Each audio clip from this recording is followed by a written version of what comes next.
hit the record button, and we are going now. All right, it is the 3rd of March, Wednesday, and what we are covering is the distribution, the normal curve. Today I'm going to give you a slightly different normal curve.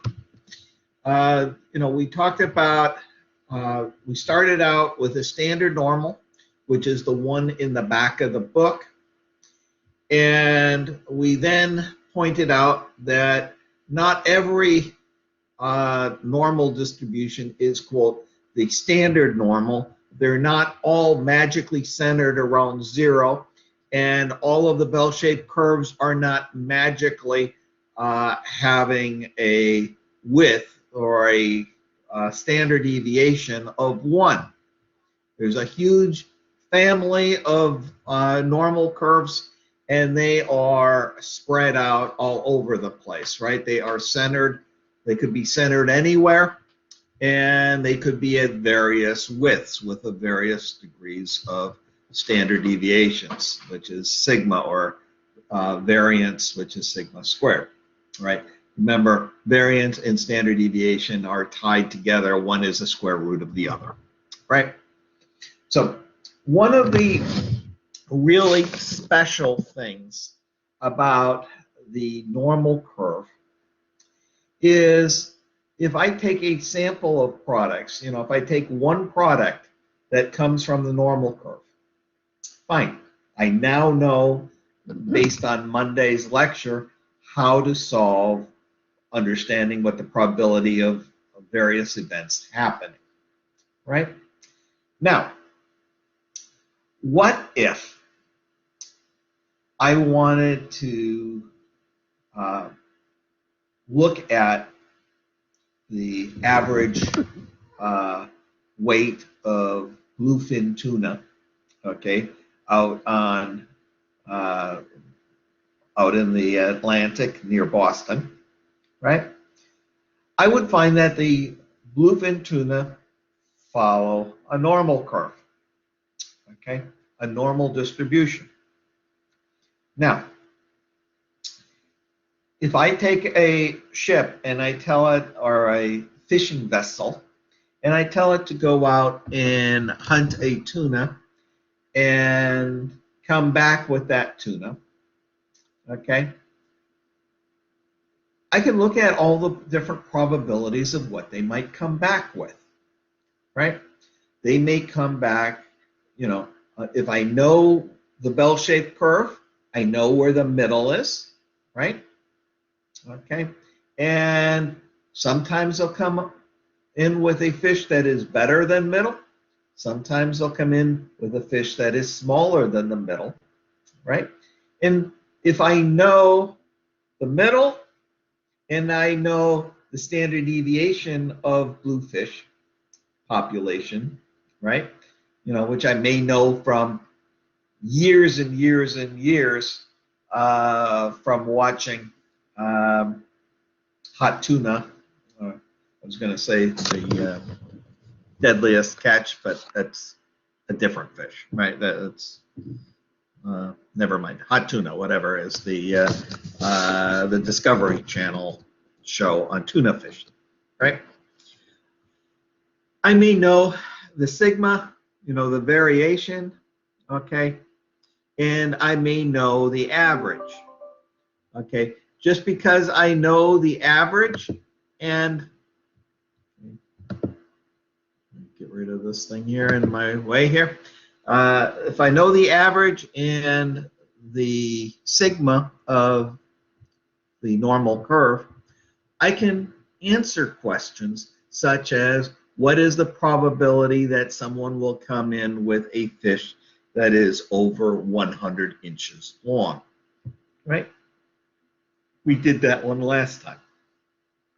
Now, here is the question. Instead of measuring every fish, I tell them, go out to sea, okay, and you can come back when you have caught 3 tuna, right? Pack a lot of ice. You're going out for a week, okay, or however long it takes. When you get 3 tuna landed, now come on shore. Okay? And we can ask the question, what is the distribution of the average of the 3 fish?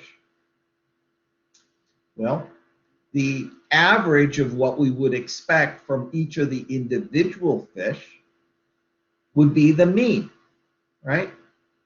We know that they're all distributed in a bell-shaped curve, right? Now here's the question. What is the distribution of the average of 3 fish when they all come back with their catch limit of 3 fish? Okay.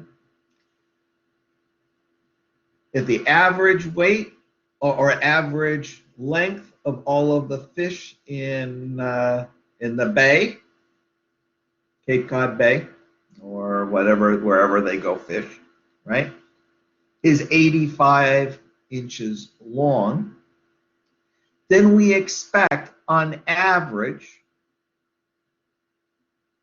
the length of the fish when these fishermen come back, that each ship is going to have an average length that is centered around 85 inches, centered around that middle, right? If I tell them to go out and fish for longer and come back after they have caught 100 fish, my expectation is that the average that they would have caught would have been the average of which is out there in the ocean, which is 85 inches long. Okay.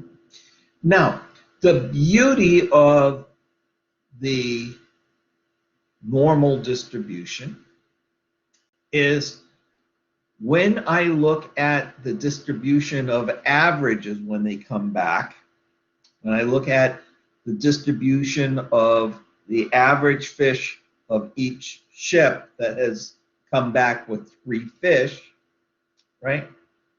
That average, if it came from a normal distribution, is itself a normal distribution. Okay.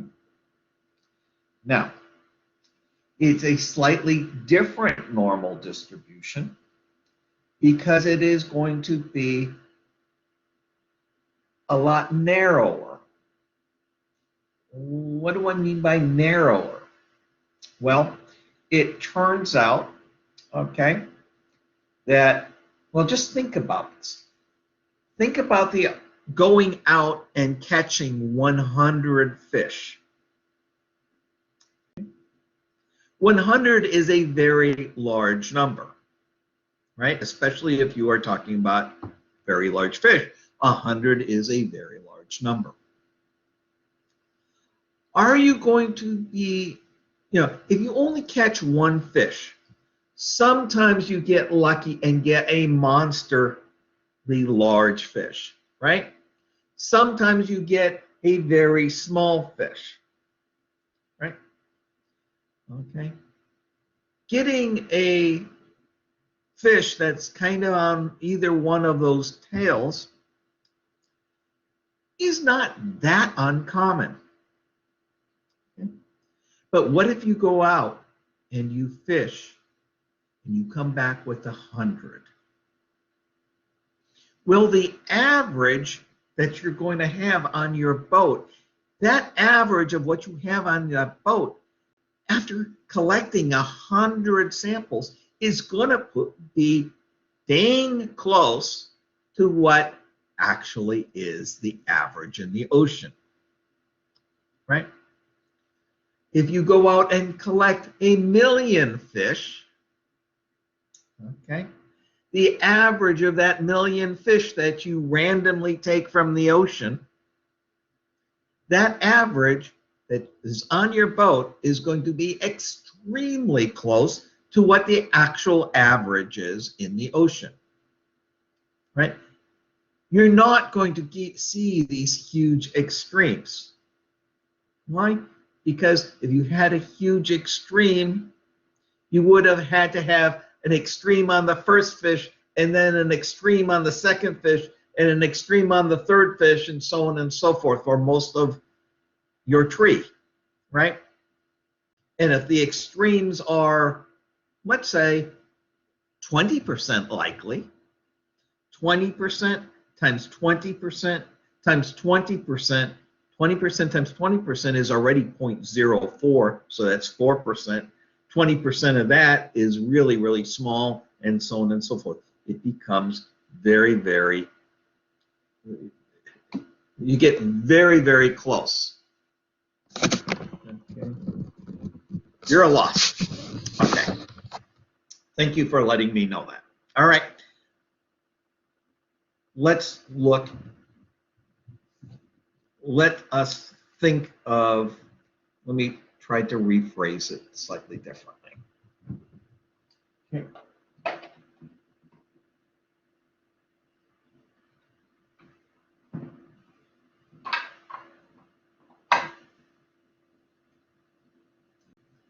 Let's see how I can, this thing dead. Yeah, there goes my black marker.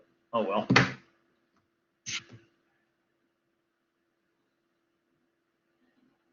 If this is the distribution of the fish in the ocean,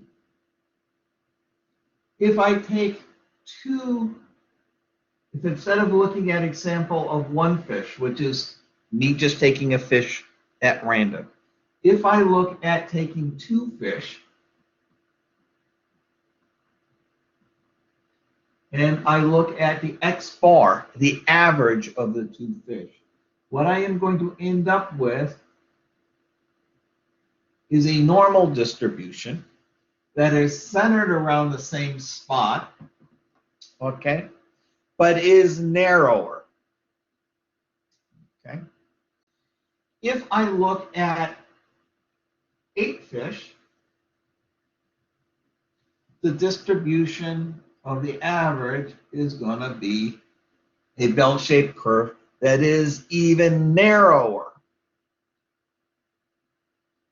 Okay. As it becomes narrower, the center stays the same, but it becomes narrower. But the neat thing is, if we start with a normal distribution, the distribution of the average fish when we get 2 fish is also going to be normal. And so is this. They will be closer to the mean, okay? But they are going to be centered around the same spot. Okay? So let me change things around a little bit. Okay. Let me say that I wanted to know the average height. Okay. Well, let me step backwards. Let me say I am going to try to figure out what the average height is of a student at Texas A&M Kingsville, right? And I reach into my hat that has the names of everybody in Kingsville, and I pull out a name. And I pull out Hans Schumann, right? And then I go measure Hans Schumann's height. Okay? I find out that he is 5'9". Okay. Do I have a good grasp that the average height of people on Kingsville's campus is 5'9"? I took a sample of one person, right?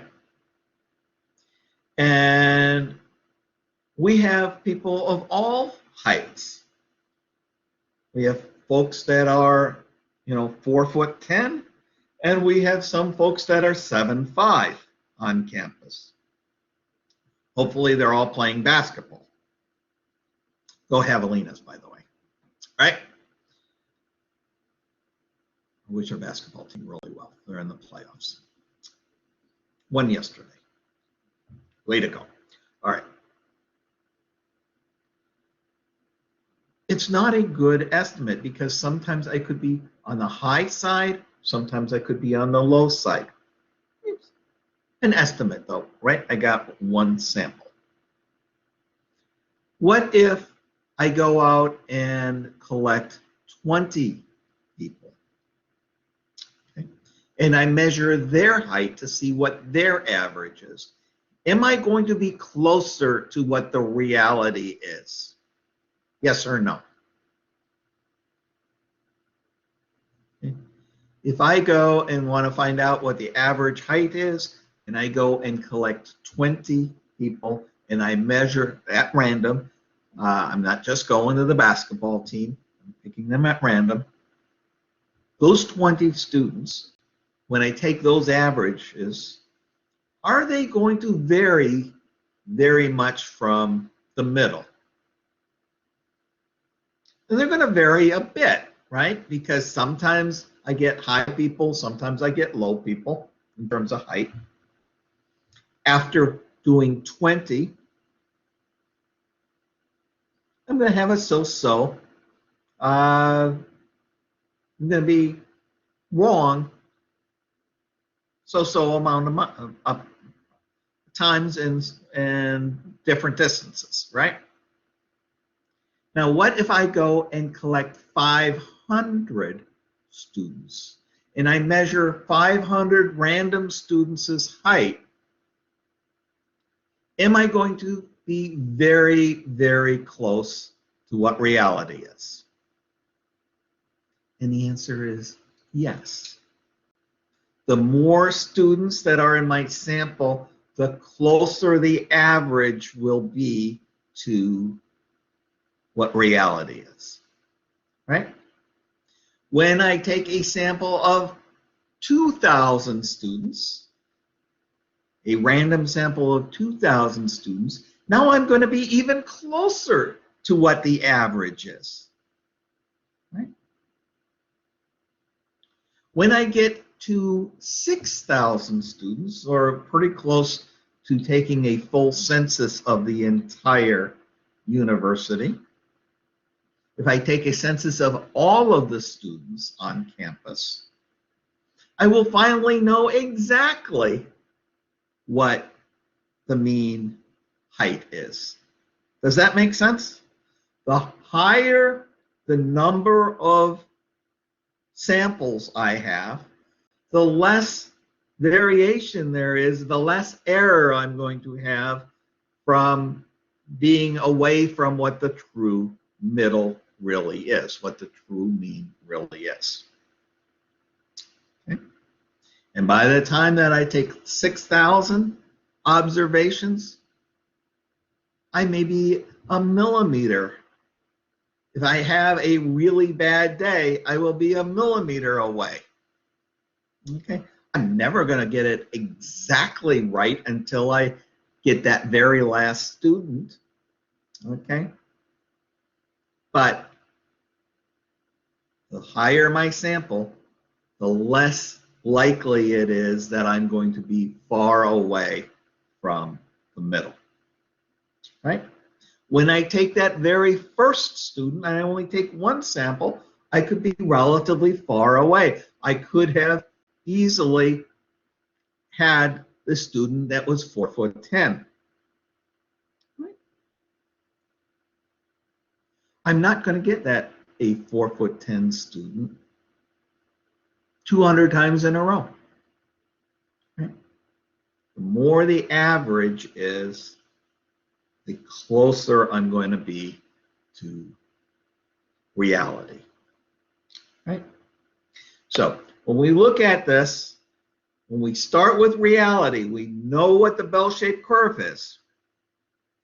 When we take average, go out and take not one sample, which probability of that one student being at various heights is going to be normally distributed with our normal distribution. If I start taking the sample of 10 students and I look at their average, well, I go out and take 10 students, right? And I get myself an average. Some other researcher goes out and randomly takes 10 students, and they're going to come up with a slightly different answer than I came up with from their sample of 10 students. If each one of you has to go take a random sample of students, and you all take 10 students, each one of you is going to come back with a different result. Okay? And I can ask the question, well, what is the distribution of all of your 10 student samples? If they were all drawn from a normal curve, a normal probability curve, it will turn out that all of the samples of all the averages that each one of you have gotten is also distributed normally. Okay? That's the beauty of the normal distribution. It's one of those quirky things that makes the normal distribution extremely valuable. Okay?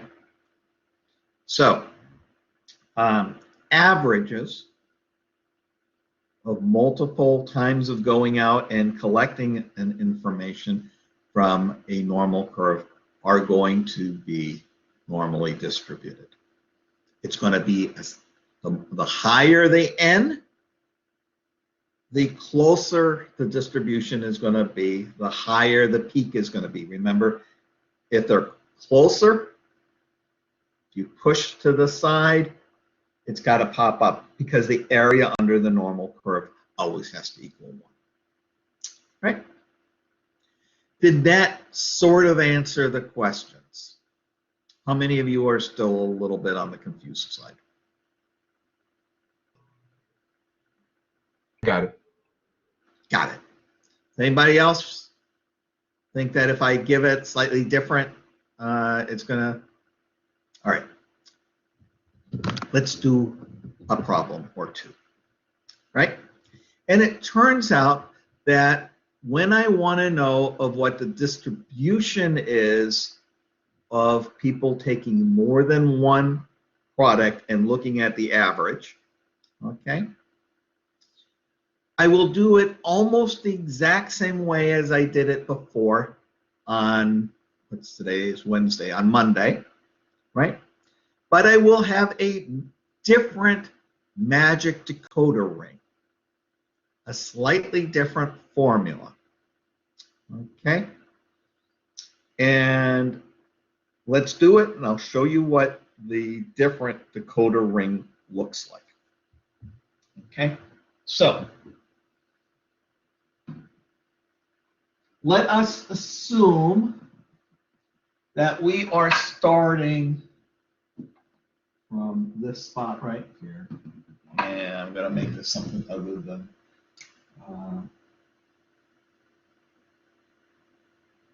make that a 2. Something other than 0, just to be okay. Right? So what we want to know is assume that we are starting with a base distribution where the mu is 2 and the sigma is 14. So we know this is a normal distribution that we're starting with. Okay? It is not the standard normal because mu is not 0. Sigma is not 1. It's 14. So we know that this is not the item that we can look at the back of the book for. Right? So how do we solve this? I want to know, okay, if I take one person, okay, we did that last time. What if I take a sample of 4 n equals 4. If I go out and I take instead of just taking one item, one sample from this population, I take 4, 1, 2, 4, from here, and I ask the question, what is the distribution of X bar? Well, if we wanted to know that,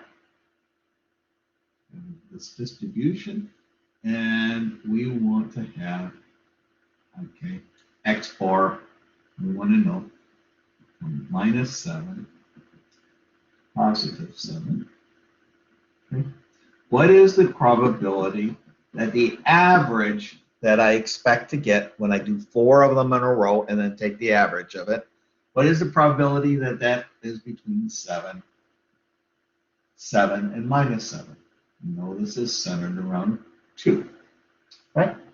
So the way that we solve this problem is we draw right underneath this the standard normal that is centered around 0 and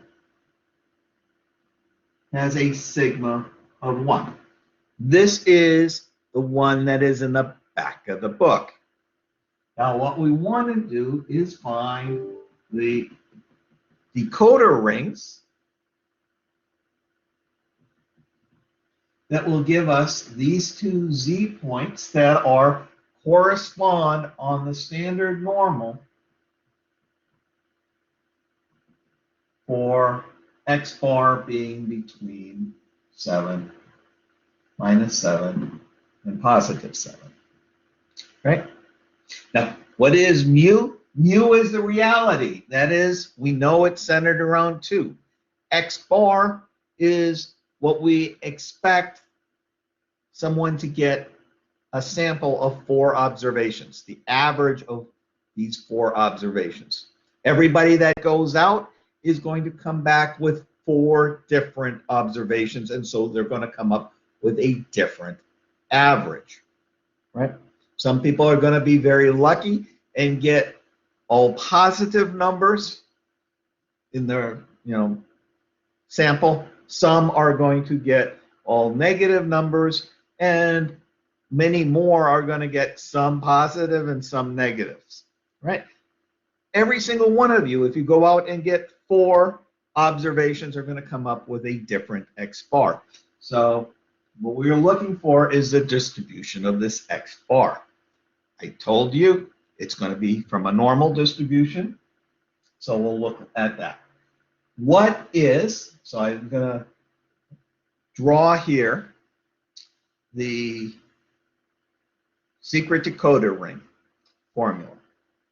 And it is going to be, and now my marker will mark. Let me see if I can find one that is not dead. I'm going to have to go out and buy new markers.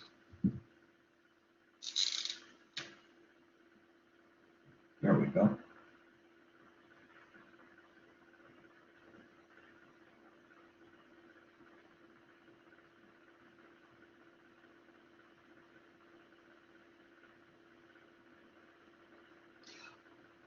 This is going to be the new decoder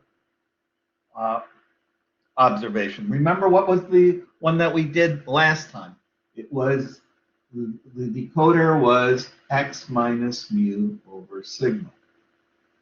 Okay. So what is different behind these two? Well, instead of x, we have X bar, because we're looking for the average of 4 observations, right? So instead of just a single observation, what is the probability of getting, X? We are now looking at X bar. So the difference between the decoder rings, okay, is a line over the X. The second difference is instead of sigma on the bottom, we have sigma divided by the square root of n. Okay? N is the number of observations in our case, 4. So when we do this formula, and we want to know what the probability is of x bar being between -7 and +7, okay, we are trying to find through the secret decoder where the same spot is on the standard normal, because this green one down on the bottom is the one that's in the back of the book. Right? So let's figure that out. What is x bar? Well, we're trying to find the z value of this spot where x bar is 7. So this is 7 minus 2 divided by sigma, which is the original sigma, 14, divided by the square root of 4. What do we have up on top? On the top we have 5. What do we have on the bottom? 14 divided by 2. Right? So what do we have here? What is 14 divided by 2? That's 7. 5 divided by 7. Okay, and I don't have my calculator anywhere here. Can somebody tell me what 5 divided by 7 is?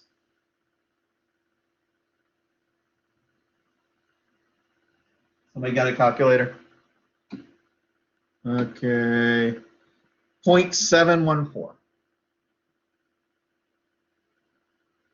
0.714. So this z value that corresponds to that is 0.714. Okay? What is this z value? The equivalent spot for -7 is what? -7 minus 2 all over 14 divided by square root of 4. Okay? This equals a -9. Be careful, there was a -7 to start with. Right? Don't lose the minus sign. Got -9 divided by 14 divided by 2 is 7. Right? Square root of 4 is 2. Right? So 14 divided by square root of 4, the bottom 7. Or if somebody has a calculator again, can you tell me what -9 divided by 7 is?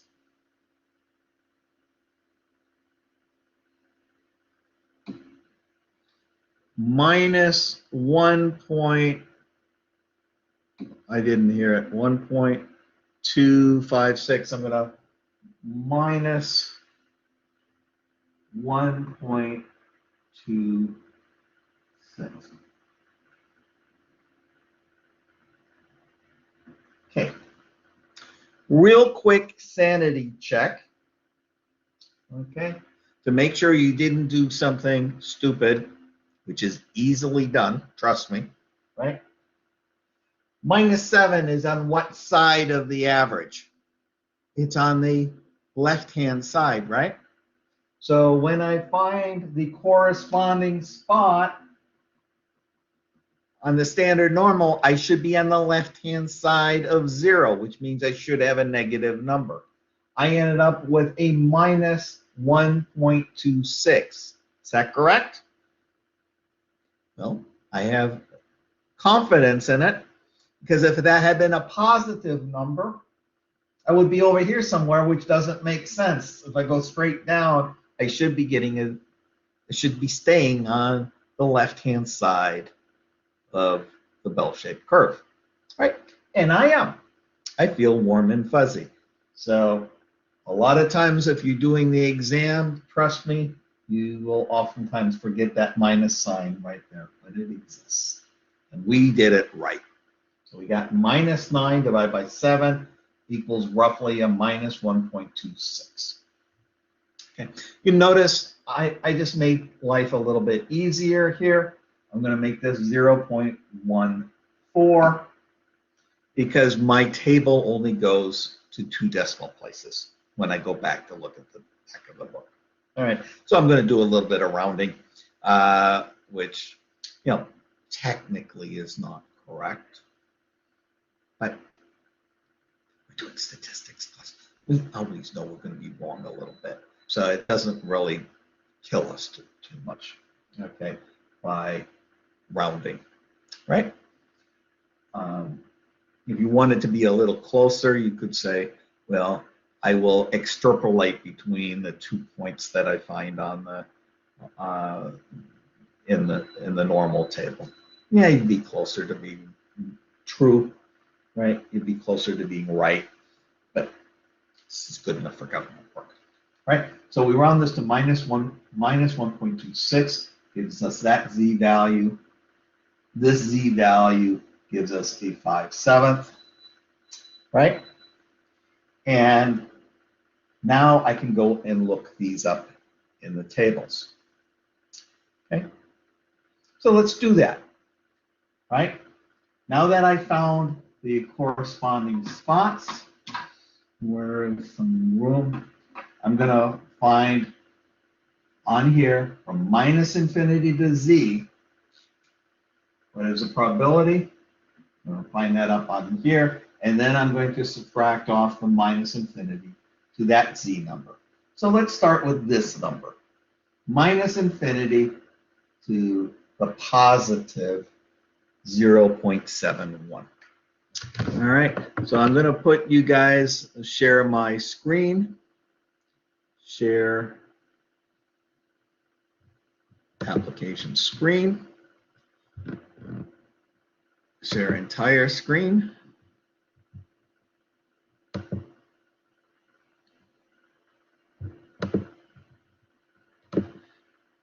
Okay, and you guys should be seeing an infinite loop, right? Okay, I'm going to go to our main home page. Okay, and I'm going to go down to the t-table. And we're going to start with the one with the positive z num values.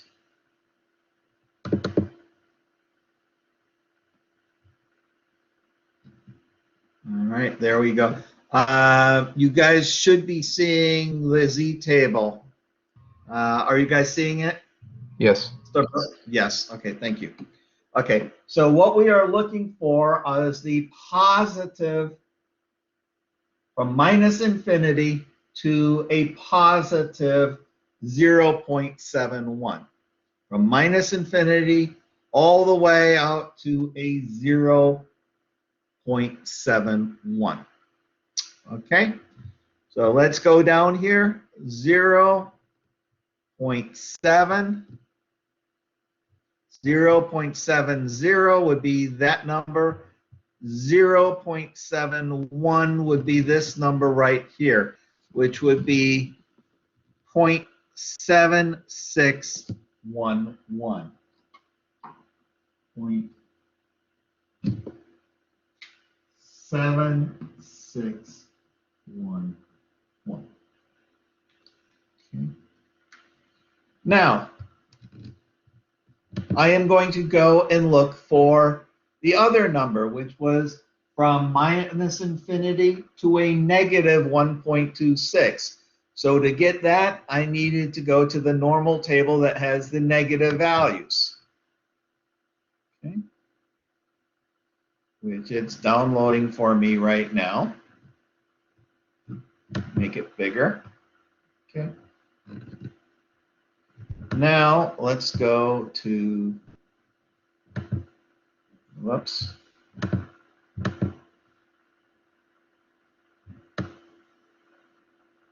First of all, let's go to the diagram.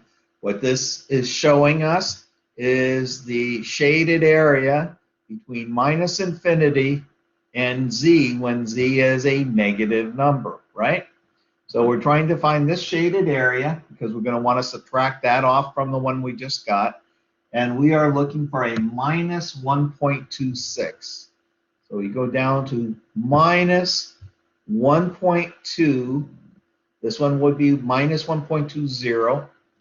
That one would be minus 1.21, minus 1.22, minus 1.23, minus 1.24, minus 1.25, minus 1.26 is what we're looking for, which is 0.1038. 1038. Okay. Somebody just sounded like left me a message. I can't see them when I'm sharing my screen. What's the question? They said the number should be 1.28. It should be negative 1.28, not 1.26. Oh, 28. Okay. It should Did I do the 100. did I do the math right? Or did I did the math wrong? Minus 9/7. Is that minus 1.28? Yeah, so negative 9 divided by 7, the answer should be negative 1.28. Okay. In that case, we should be looking at minus 1.26. We should be looking at minus 1.28. That's 6 point minus 1.27 minus 1.28. So it should be this number right here, right? 0.1003. You guys see that? Right there? Actually, for Yes, some reason, it's already circled on my sheet. Okay. So now I have those two areas. Okay.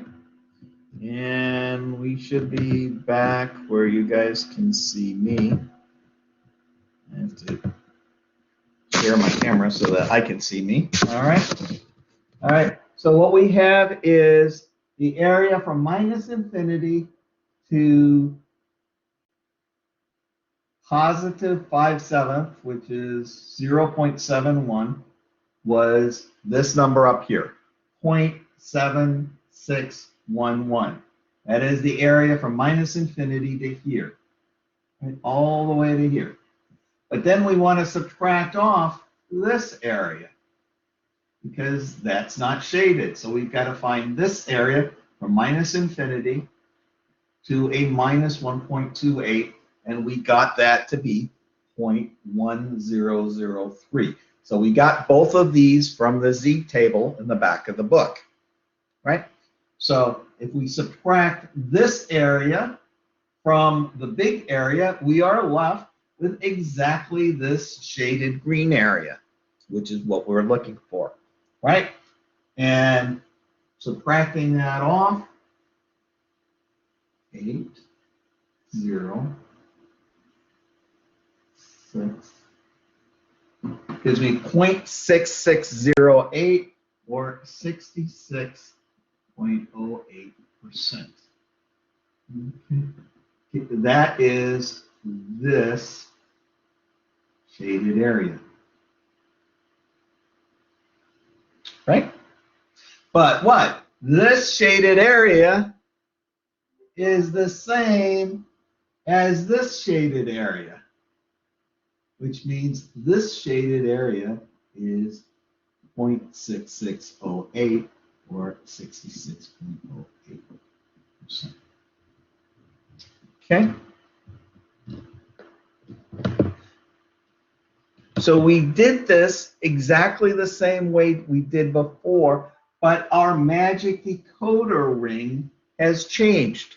Instead of being this one, okay, we get a slightly more complicated one that has an X bar because we're now looking at the distribution of going in, taking multiple averages, okay, and wondering how those, if we go and take 4 at a time and take the average, how are those distributed? So we get an x bar instead of an x, and we have a square root of n. Okay, this is for taking samples. Oh, we have 2 formulas that are completely-ish different. Here's a question. What if I want to take a sample where n equals 1? Well, we use this formula. But wait a minute. It's legal to take a sample of 1. Shouldn't I be able to use this sample, this formula? If this formula works for taking the average of samples, it should work for taking it in the case when n equals 1. Well, what happens when n equals 1? What's the square root of 1? Square root of 1 is 1, right? What is sigma divided by 1? Anything divided by 1 is what? The same number. Sigma divided by 1 means this thing becomes what? Sigma. If we're only taking 1x, the average of that one item is just the one item that we're looking at, right? What do we know about what happened to my magic formula down here? When n equaled 1, my magic decoder ring down here turns into the exact same decoder ring that we had up there when we did it yesterday, day before yesterday, when we were just looking at one. Okay, does that make sense?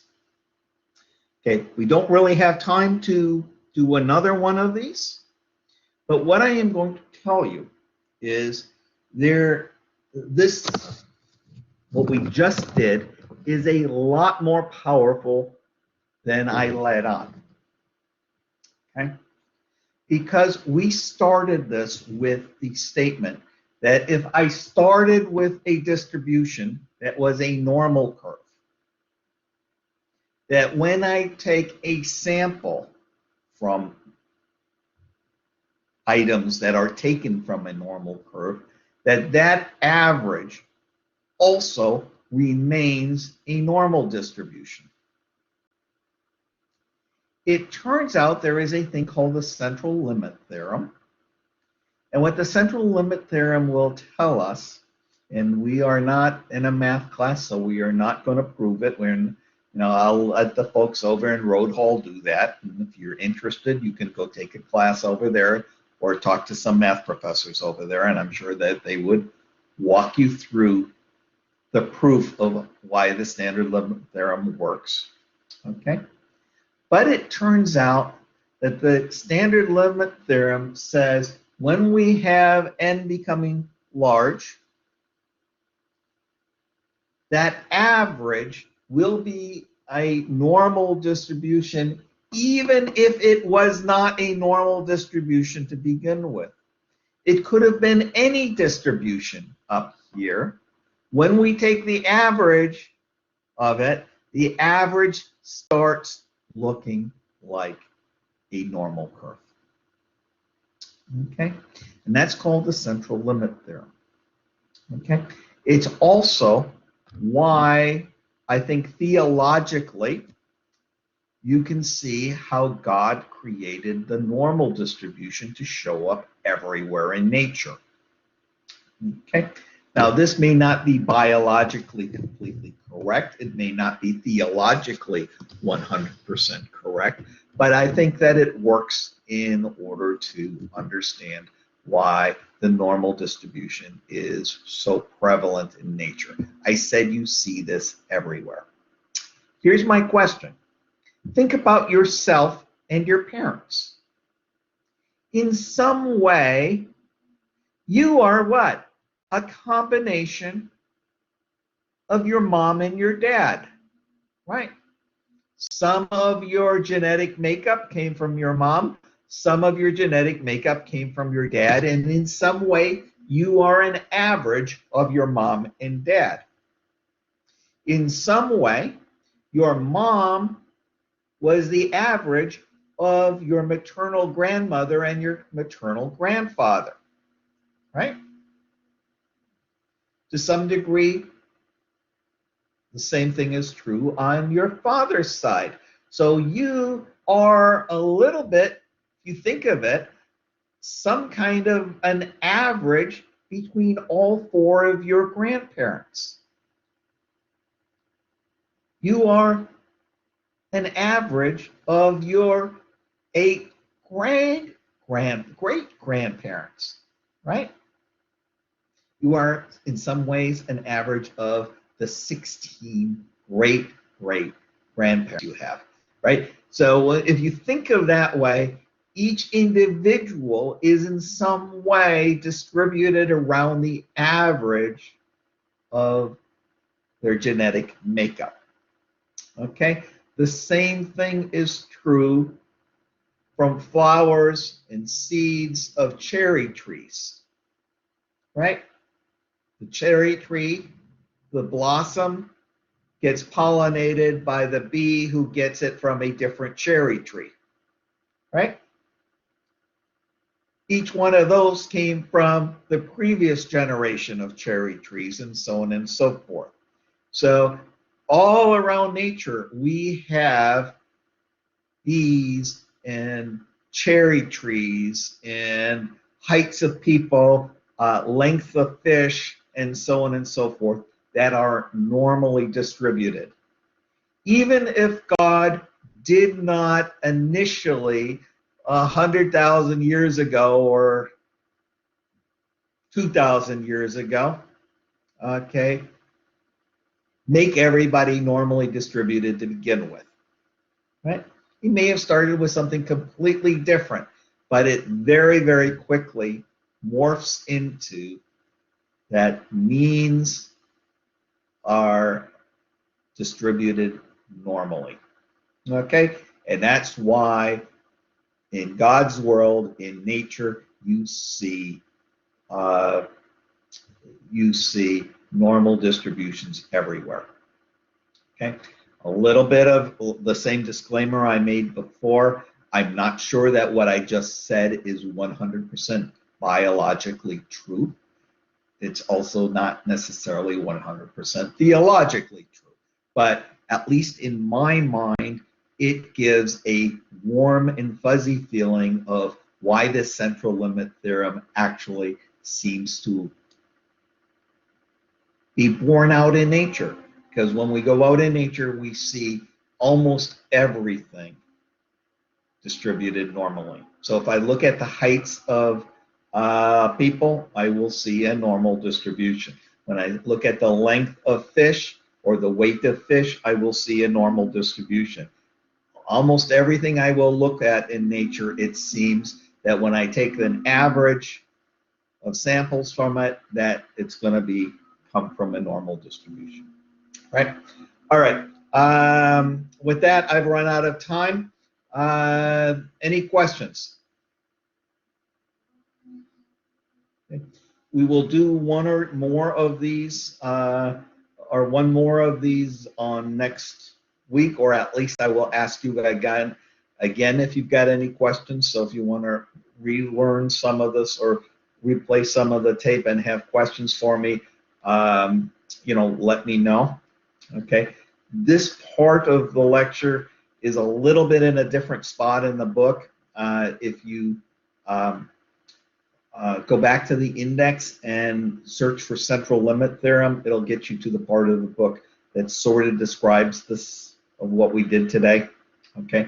If not, you got any questions, talk to me on Friday, right? Also on Friday, we're going to start looking at one or two other distributions, and then we'll go from there. All right, everybody take care, and we will see everybody on Friday. All right, bye-bye.